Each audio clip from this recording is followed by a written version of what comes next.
Okay, so welcome to this presentation on building and testing Micronaut applications with Grails and test containers in IntelliJ IDEA. I think the introduction was already done. That's me, Graeme Rocher. If you want to connect on social, those are the links that you can do so with. And yeah, so either LinkedIn or Twitter, do get in touch. So a little introduction of the Micronaut framework. It is a Java framework, much in the style of, if you're used to something like Spring, then it'll feel very familiar. The main difference is it moves all of the runtime work that Spring does into the compilation phase. So it's a Java annotation processor. A Java annotation processor, like many other annotation processors out there that exist, that basically pre-computes everything. Including eliminating reflection from all layers of your application. So you can serialize JSON back and forth, that you can read and write to in the database without reflection. You can do auto wiring and dependency injection without reflection. The complete elimination of all dynamic class loading. So we only use the system class loader, which significantly simplifies the architecture, and you're not like debugging weird class loader issues. There's no runtime generated proxies.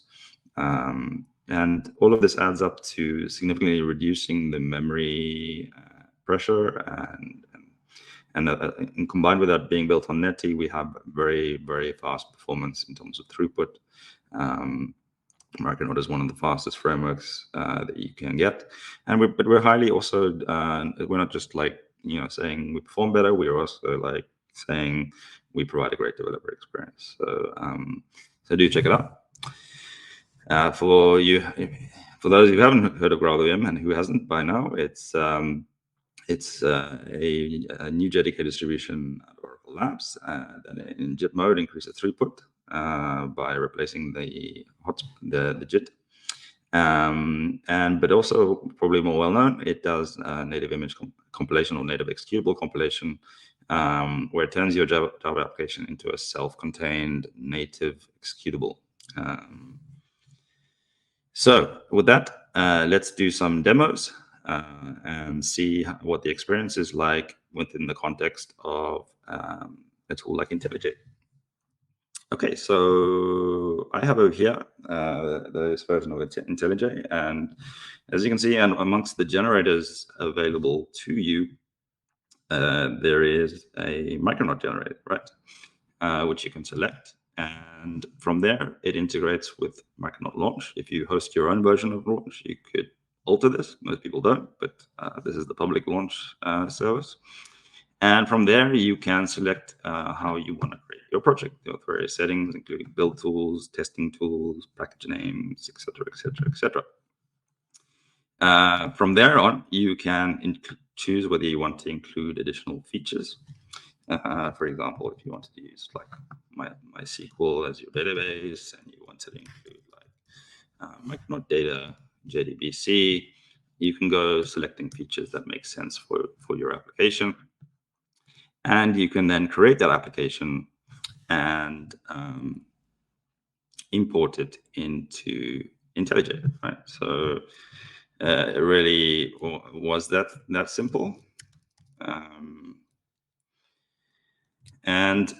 So what I have here is a Micronaut application. It is a regular Java application.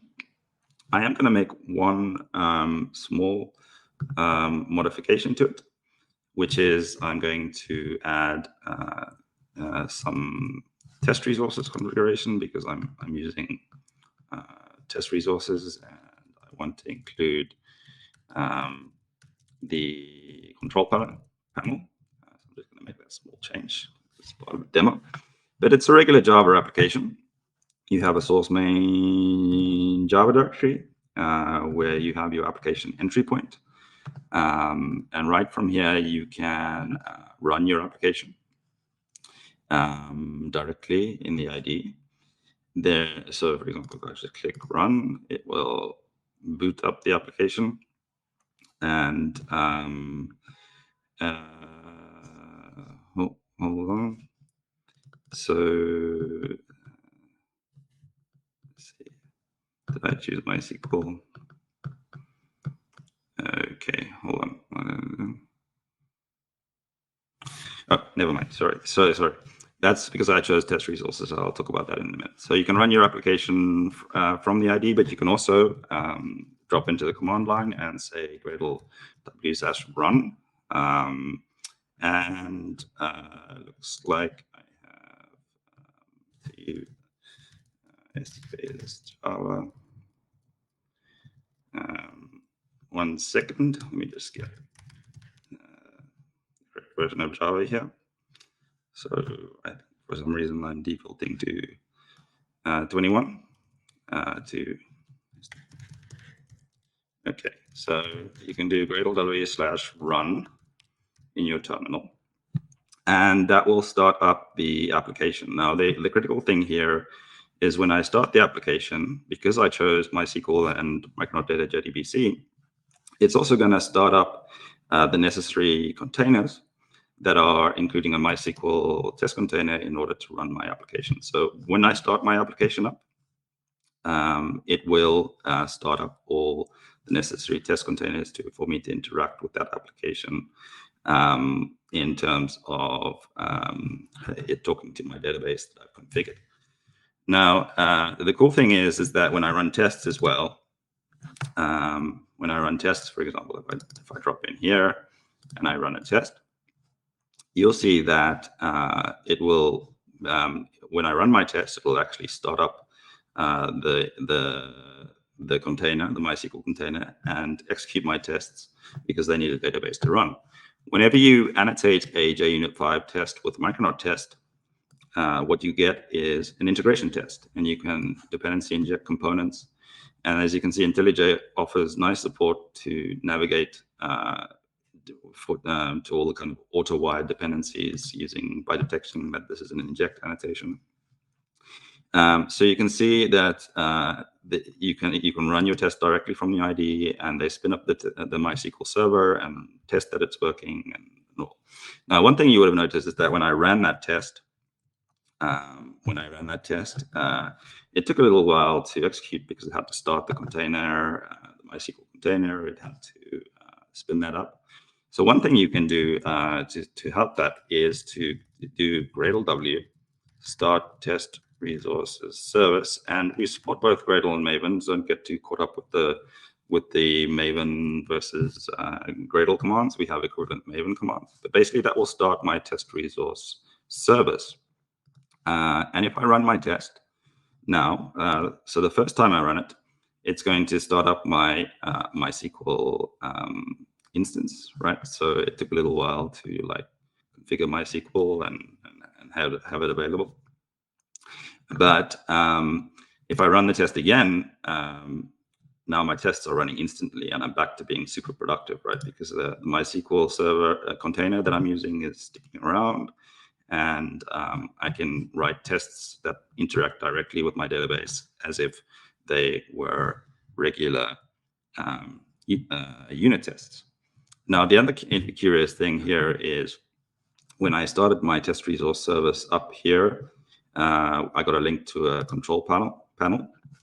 And if we look at that, you can see that I have some different resources configured here. And one of them is MySQL. So I can click here and I can see the database that was configured for my application. Now, this is useful because I can copy this link, this URL, and IntelliJ has really great support for data sources. So I can say, let's add a MySQL connection here, and let's connect to that URL using the test resource, and I can test my connection. I'm now connected to my test container based MySQL connector, and from here, I can come in and start writing, queries. Obviously, I don't have any database tables at this stage in time, but it's cool that I can connect my database connection up to the MySQL instance that is managed by test containers. What would be nice if that integration was automatic. So maybe a feature request for a future version of IntelliJ was that it would be nice if it would appear automatically in here. If there was, so that's certainly something that can be added in a future version, which will be cool. Okay, so now that I have like a productive environment where I can run tests quickly, I can inspect my database with the database pane here. Let's see what it's like to build an application. So with Micronaut, much like other frameworks, that you can define controllers and entities and so forth. So let's build a basic Hello World application to start off with, and then explore a few more features. One other feature I want to point out that's nice in IntelliJ as well is the automatic completion of application configuration. And it's smart enough to know that like type information. So if I try and set port to something invalid, it will highlight that it is incorrect.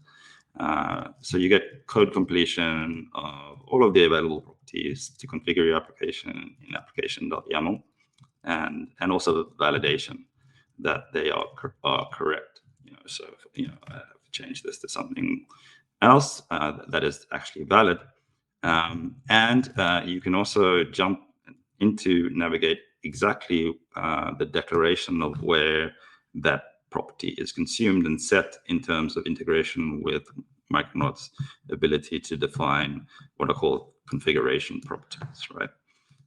So that all works seamlessly inside IntelliJ. So it's nice that the configuration of your application is also transparently handled. Now, one thing as well. So let's build that Hello World application that I was talking about. So one other thing you can do, which is also a nice experience, is you can do Gradle W run /t, which will start the application up in continuous development mode, right? So like when I start like implementing Hello World here, so if I add a hello controller here, that is a controller that says hello, and I add a get endpoint that takes somebody's name, for example, and say hello, right? And maybe I can say this produces the type text plain, right? So it's producing plain text, and we say hello.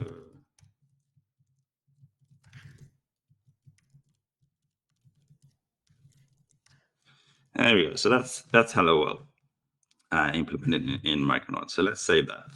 Now, one thing you can see is that we are automatically getting navigation hints from IntelliJ about what's on the state of my application. So we can see that I can generate an HTTP client request. Now, when I save this, you'll see that my application will automatically restart it, right? So every change I make to this, if I say make another change here, it will recompile the application and automatically start it up, right? So that's really nice. But you can click in here, and we can say, I want to make a request here to John, and I can send the request, and we get a result back. And as you can see, we are now debugging, or at least sending requests using the built-in IntelliJ feature to send requests back and forth. Now, one of the cool things with Micronaut as well is the compile time checking, like I said, versus other frameworks. So, here we've got the URI variable that matches the name parameter. If you were to make a typo here, actually see IntelliJ is actually smart enough to refactor that into the correct thing. So I'm not even able to break it like that. But if I were to break it in another way, let's say num, right? That is actually an invalid definition because there's no matching variable for this token. And Micronaut will actually fail compilation entirely. So you see that the root declares a variable name, but there's no corresponding method argument. So I can see that compilation error. If I tried to run my tests, I'd get the same thing. It would basically fail to compile, as you can see. So there's active compile time checking at the framework level in Micronaut that you're doing the right thing, which is pretty cool. So that's Hello World. How would you test Hello World? So one thing you can do is you can write in Micronaut what's called a declarative client. So I can say I'm going to create a client, and it's going to say hello, and more or less it's the same kind of thing. So this would be like consumes. No, consumes.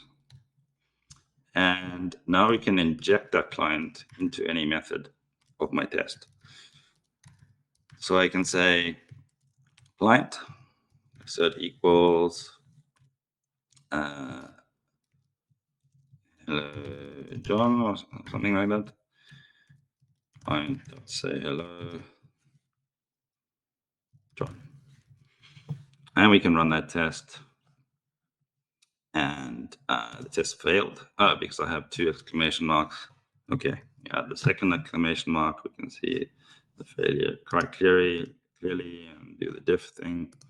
Already useful. So let's run that again.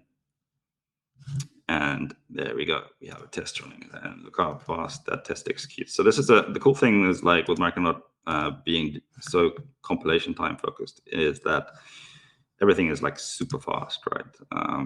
Like running tests and writing integration tests is like experiencing writing unit tests. There's no need for like mocking frameworks or mock MVC or mock this, mock that.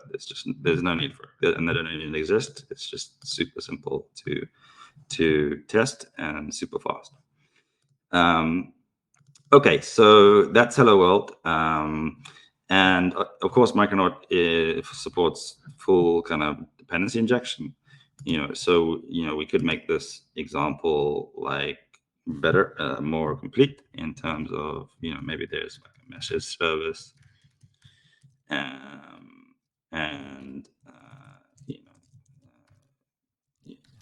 that has some interface, and then you have an implementation, default message service, whatever. That implements message service, right? Like so. And then in that message service, we actually have the implementation of the logic. Now, the way you make that into a bean in Micronaut is to add a scope using Jakarta inject. So you say this is a singleton. Now, if we go to what's nice is if we go to the Micronaut view in IntelliJ, you can see that we have knowledge of our available injectable beans that are within the scope of my project, which is quite nice. So IntelliJ knows what a kind of bean is in the context of Micronauts. So these are the ones that are present. We have the hello controller and we have the message service. And of course, we can inject that and add a constructor parameter, etc. And do something like say hello, John. There we go. Sorry, that should be a name. I might have John in there. I would need more test coverage to pick up that bug. But anyway, as you can see, you can inject one component into the other, and that kind of thing. So and the test should basically still work the same, right? Okay. So that's basic dependency injection in Hello World, but we were talking about test containers and all that kind of stuff. So Micronaut has Micronaut data and Micronaut data JDBC. More specifically, I have included in this particular project Micronaut data JDBC. What you can do, Micronaut data JDBC is basically define entities. For example, I can have a person as a record, and we can say this is a mapped entity, and the entity has a generated value that is the ID long, map that to a long, and the person has a name, has an age, etc. If we want to make things a little bit simpler, we can create a secondary constructor that, when you first create it just specifies null for the ID. And IntelliJ is pretty smart about about doing that kind of thing. So here we have a person entity and it maps to a database table called person. And you can see that my application restarted.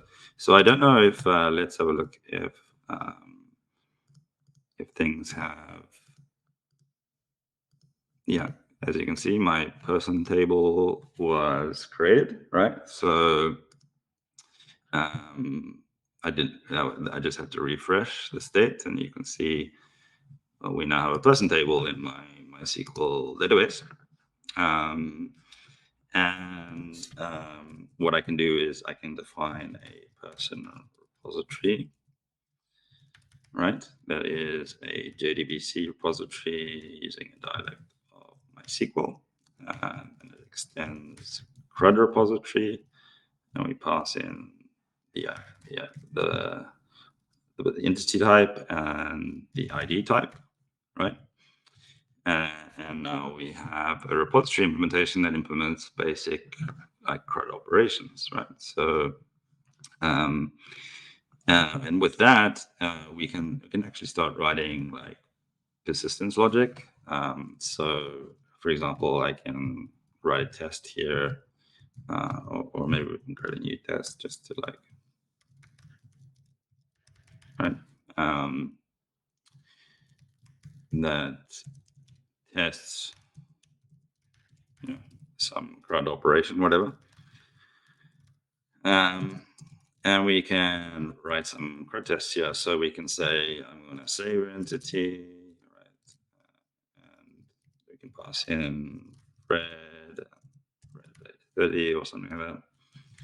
And that will give me Fred back. And then I can say assert equals 1 repository.count to get a count of the readable number of entities.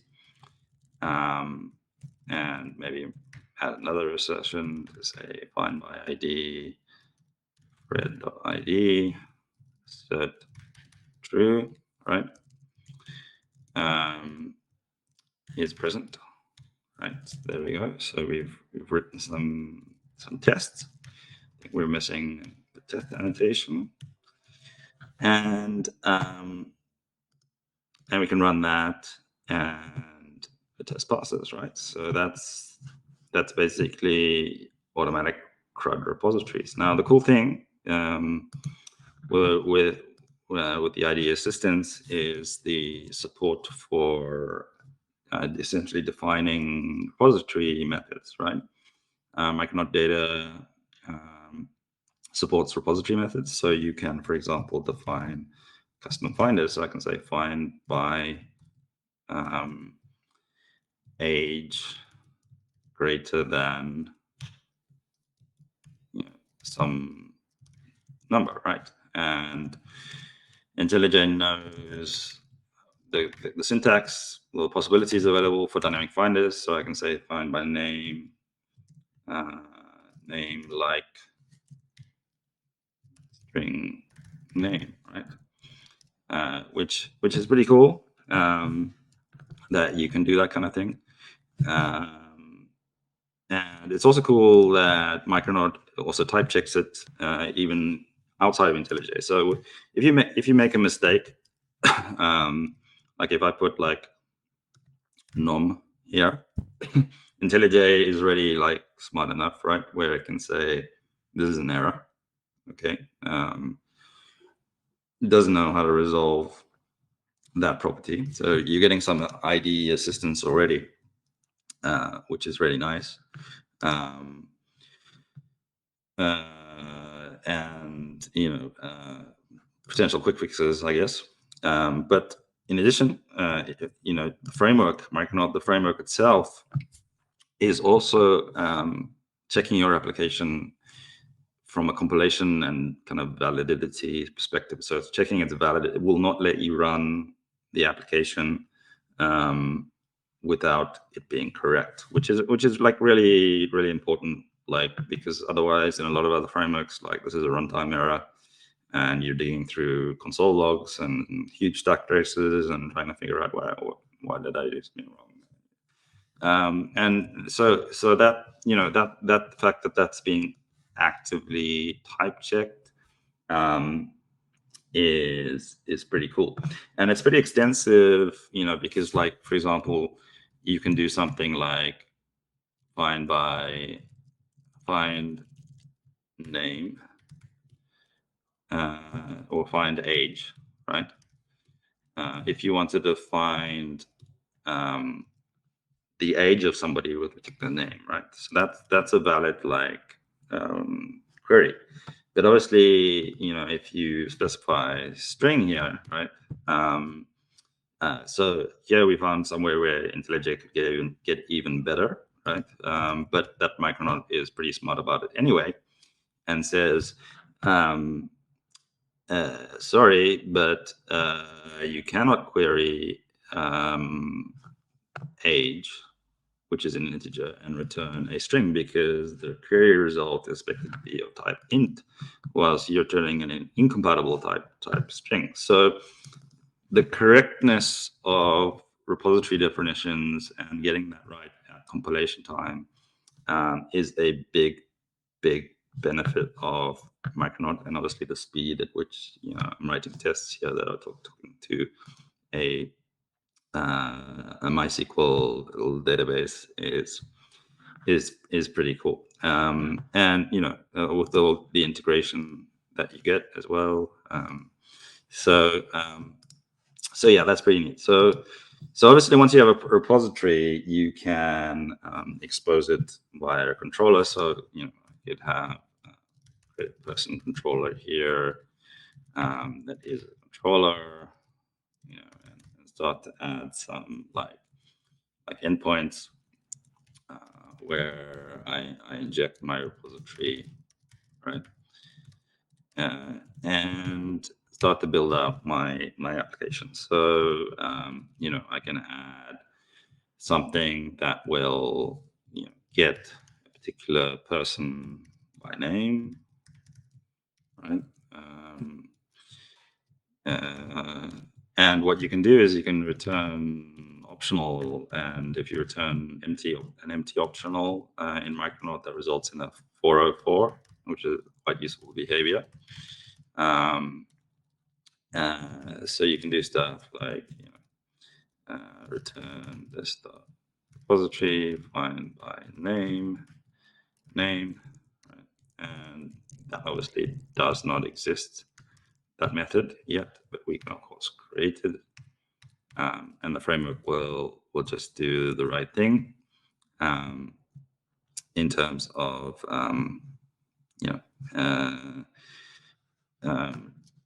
pulling the record from the database, right? Another thing you can do is like typically you want to like initialize database, or data when the application starts up, and you can do that with event listeners. So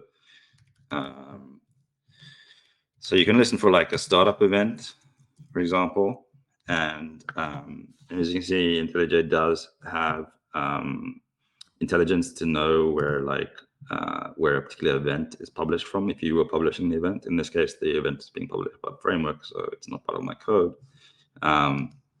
But if you were publishing your own events using an event publisher, it knows the source of where those events came from. If you're doing using Micronaut, kind of like an event bus style. So yeah, we can create a repository, and you can make an operation transactional, like a lot of other frameworks. So we have declarative support for transactions, and you can save some like people, right, to the database. So person Fred 30. And you can say them. You can save them like one by one, like so, right? And the transactional operation will ensure that those, if any error happens in between, it'll roll back the whole thing. But of course, you can also do like batch operations, and Micronaut Data is smart enough to know that you try and insert multiple things in one go, so it will batch that up into a SQL insert that makes sense. So yeah, you can use event listeners, transaction multiple data, and yeah. Now my test is probably going to fail because I'm defining additional data on startup. Now there's actually more data in my than my test was expecting, right? But the fact that there's some data in my database is useful because now I can inspect that. I can see Fred and Bob there. I can of course write my own kind of SQL queries using the query console. I think select star from person where age and 20, whatever.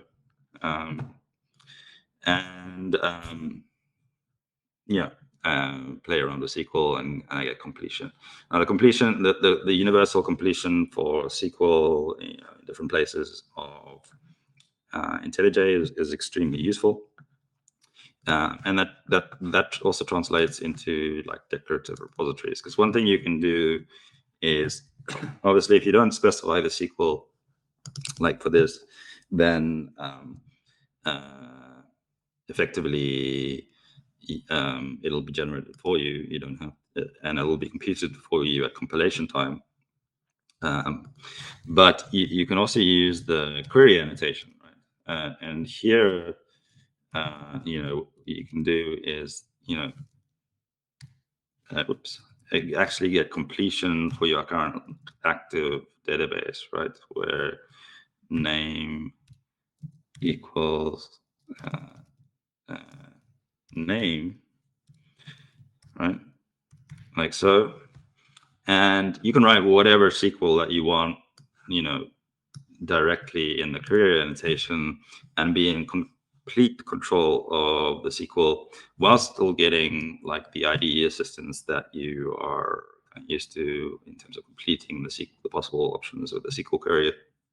And IntelliJ is smart enough to figure out that basically here I'm using the query annotation, and then I've got the data source set up, and I'm using MySQL, and so it knows the dialect, and basically lets me complete to my active tables,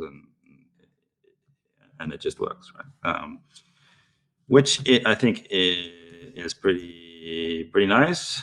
Although we didn't actually write a test that find by kind of works. It's always a good thing to say find by name, and write some kind of test logic here, make sure that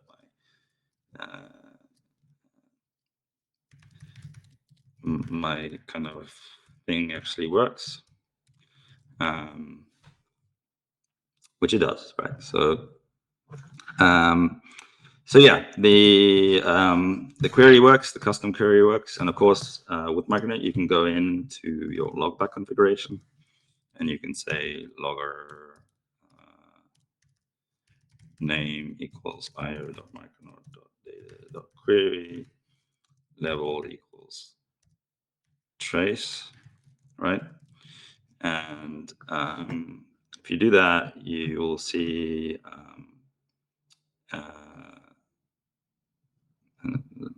what happened there.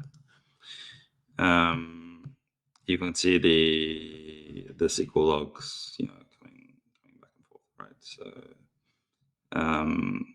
of all the different queries in my test, we can see SQL logging is enabled, etc. So so that's useful, right?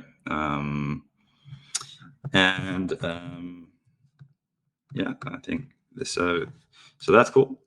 So as you can see, you can really easily build database applications and have it integrated with the console, and you can use the Micronaut panel here to visualize your beans.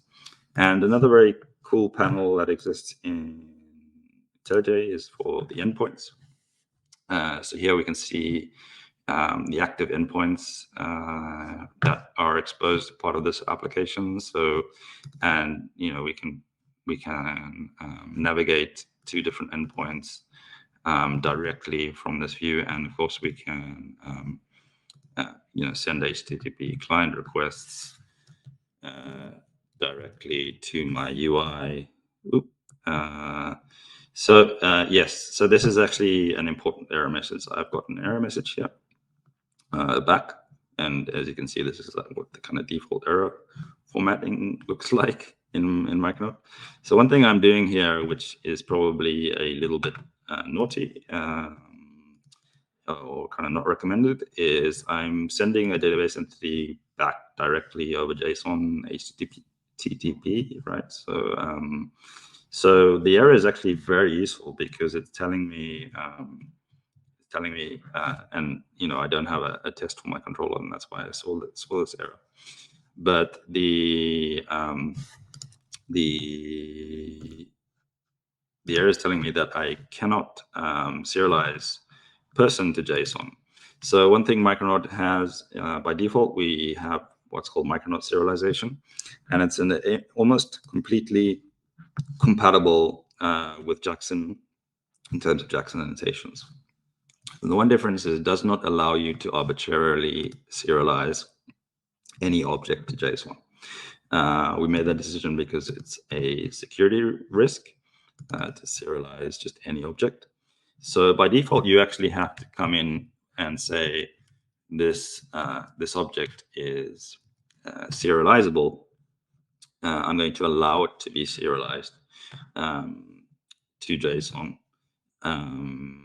And if I do that, now I can see I get an okay with the data, and my request works because I explicitly made this serializable. Now, generally, we wouldn't recommend this. One thing you typically want to do is define what's called maybe a DTO, if you want to call it. And it can be a record, right? And maybe we only send, I don't know, the name and age. I don't know. I'm just kind of making this up. And we make that serializable. And so this is like a data transfer object. Now, what's cool with this is you can come into your repository definition and you can use a DTO, right? And in my person controller, I can return the DTO like so. And basically, you will get back only a subset of the data, right? Now, the reason why this is interesting is because one, obviously, we can select only a subset of the data, and Micronaut data at JDBC is smart enough to bind to that custom object, only the subset we want. If I didn't have the custom query, actually, it would be even smarter. So so I run that again, you'll see, and you can see that when Micronaut generates the query, it generates a select that only selects the columns that we want to retrieve, not all the columns. So by specifying a DTO and saying I only want name and age, you're saying I'm going to optimize the select to retrieve only the appropriate data that I need, not do a select star from everything, right? Of course, you could still write the custom query, and you could still write, select name, age, etc. And of course, that would still work. But it's cool that by default, Micronaut will optimize those queries for you, right? And the world is a happy place, right? Okay, so so DTOs and exposing like objects that are serializable. Like one thing that we could improve, I guess, over time is to type check like a compilation time. Is this type like serializable in bail compilation? But that's not currently implemented. I think that could be an interesting possibility in the future. But anyway, I think that's already pretty cool that you can define that. So, okay, so another cool thing that exists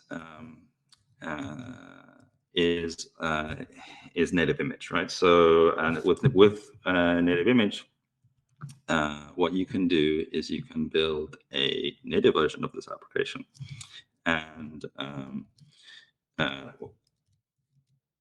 what you can do is compile the application into a native image.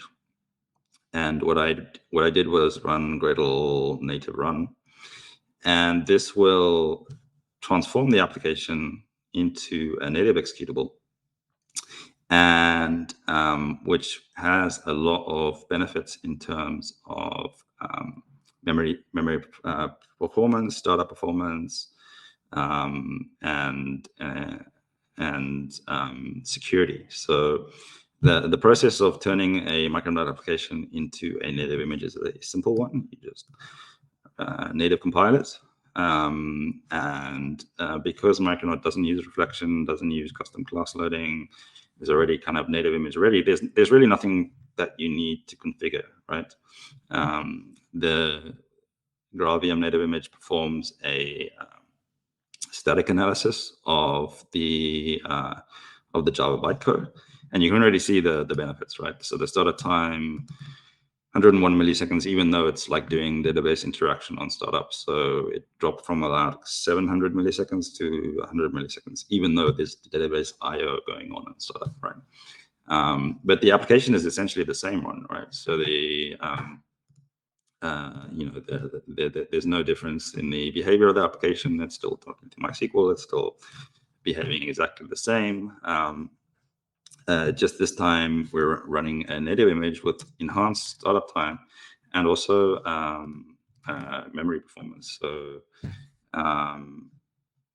yeah, this as I don't know if you can see that, but basically the startup 20 megabyte memory being used by this application. So it's compared to probably like 100 and something with the Java version. So significant efficiencies to be gained from building native images. And of course, you can also use the Gradle task window here in IntelliJ to check out the kind of various native compile, native run, native test compile commands. And another thing you can do in terms of verification is you can run native tests. So what you can do is you can run Gradle native test, Gradle, and it will basically turn. So that's, I think it's under verification. Yeah, the native test command, and it will compile the entire JUnit test suite that I have into a native image and run those tests. Now, what's cool is because we have test resources integration and Testcontainers integration, where we have split out the management of the containers to a separate server, my native tests that hit the database are able to work seamlessly with native image. So I can actually run I can write native JUnit 5 tests that run natively. So my entire test suite can run natively. That talk to a database or relational database, that verify everything using test containers underneath the surface. And it just works, right? So at scale, you can, when you're using native image at scale, when you're having to like write integration tests that test databases, etc., that's possible, right, with Micronaut's integration. So as you can see, the native execution of my tests, they ran natively with native image, worked, and I can run them like seamlessly from there. So so I think that's pretty cool. That you have the full end-to-end story in terms of native image, from testing, from running, from integration with your database tier, and it's integrated nicely into the IDE experience. Okay, so one last thing I think before I run out of time to demo is IntelliJ has really great support as well for Micronaut 4's new expression language. So one of the things you can do in Micronaut is define scheduled jobs. And you can do that just by annotating a method. So you can say run me, right? And this is some job, right? That running the job, right? And a scheduled job, can run at a fixed rate, once a second, something like that, right? So if I run this, run it, right? You can see the job is running, right? So that's cool. And we can see this is a scheduled job, and you can dependency inject, whatever components you want to do. So I could inject my person repository, etc., in here and like interact with it. It's part of my job, whatever I wanted to do. So this is a scheduled job, and as you can see, it appears as one of the beans that basically form part of my application. Right?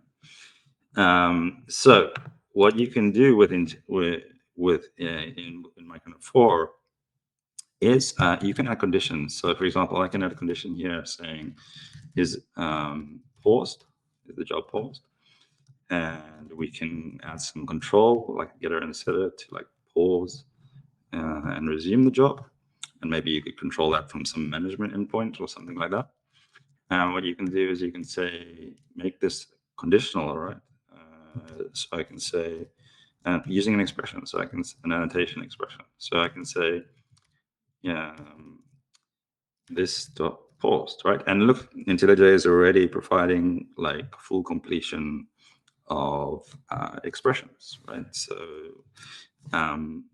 so when I say that, and maybe when I negate it, so I'm not paused. So like now it's like running like every time. But if I were to set paused equals true, right, and restarts, you can see that the job doesn't run, right? So because it's paused. Now the cool thing with Micronaut's expression language, which can be used in annotations, can also be used in, we have things like at request, route condition. So here you can say this is like a route condition, and you can say, you can put in here an expression that says request, and look, IntelliJ already knows that the request is present in that expression context. Headers, get, I'm just making this up. Who does not equal bar, and now this route will only be matched if there isn't a header, the value foo called bar. But the cool thing is, the full like IntelliJ experience of completion is happening in Micronaut expression declarations. And as with the rest of the framework, like if you make an error, so if I do that, I get an IntelliJ warning. But for Micronaut, that's actually a hard fail, right? So it will actually, because Micronaut expression language, when we added to the framework, we didn't want to create a dynamic expression language where we had to have like a compiler at runtime and all the security risks that imposes. So Micronaut expressions are compiled as your application is being compiled, and there's actually no API or possible way to dynamically compile expressions at runtime, which is a lot more secure. It's a lot more type safe, and the developer experience is a lot better because you get active compilation time errors for things that are going wrong that you can correct, and see things restart and stay on the happy path in terms of a developer getting prompt compilation time messages. Okay, so that was the demo.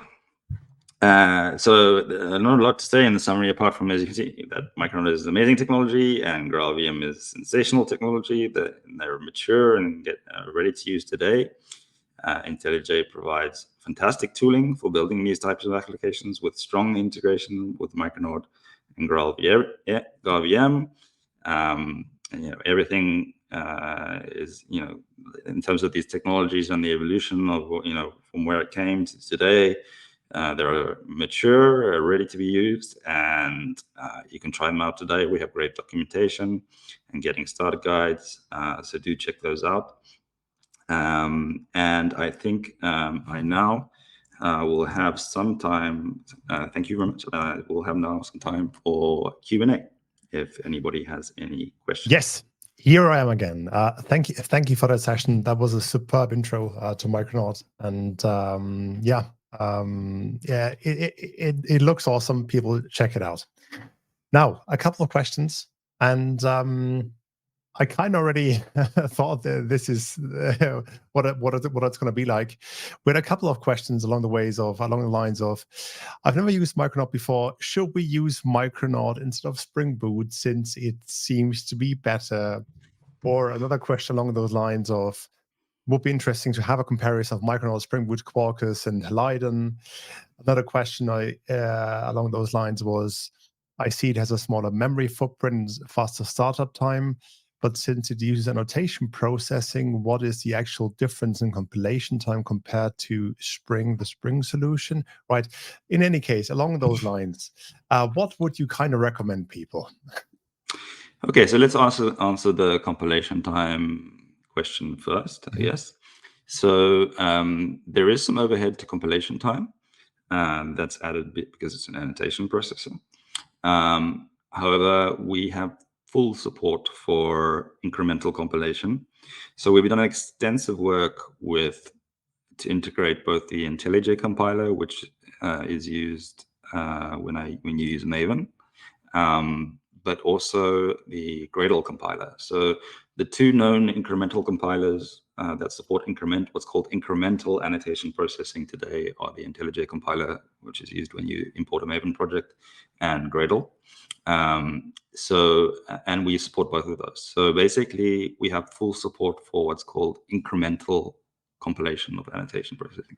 So that means that when you make a change and you're developing, it only compiles the single class that you've changed and not the entire project. It doesn't need to recompile everything, right? So that makes the compilation overhead not perceivable, if you see what I'm saying. So because when you're developing, the incremental handling just like compiles only the changes, right? And it's very, very fast. So that answers that question. With regards to should you use Micronaut versus XYZ, well, I think Micronaut shines on its own grounds and has a very compelling feature set. It's a more focused framework, I guess you would say, than Spring, which tries to solve every problem in the world. That has benefits, but also has disadvantages. I think Micronaut is really well designed to build modern cloud native applications, and we have seen significant adoption of Micronaut in microservices, in serverless use cases. We have very strong adoption in serverless. The Disney Plus streaming service is using Micronaut with GraalVM deploying serverless. So there's there's a very compelling use case depending on what you're doing, right? But I think what Micronaut offers is a strong platform for a lot of common applications that people are writing today. Now, if you have like legacy requirements or legacy applications that are dealing with antiquated technologies, let's call them, old Java EE servers, etc., you need to deploy to a very old version of WebSphere. I don't know. I'm speculating, right? What your requirements could be. Then yes, you're probably better off sticking with these kind of older technologies, right? But I do think that the features that Micronaut offers today is very compelling. I think there are plenty of comparisons out there of the different frameworks, and you should try it.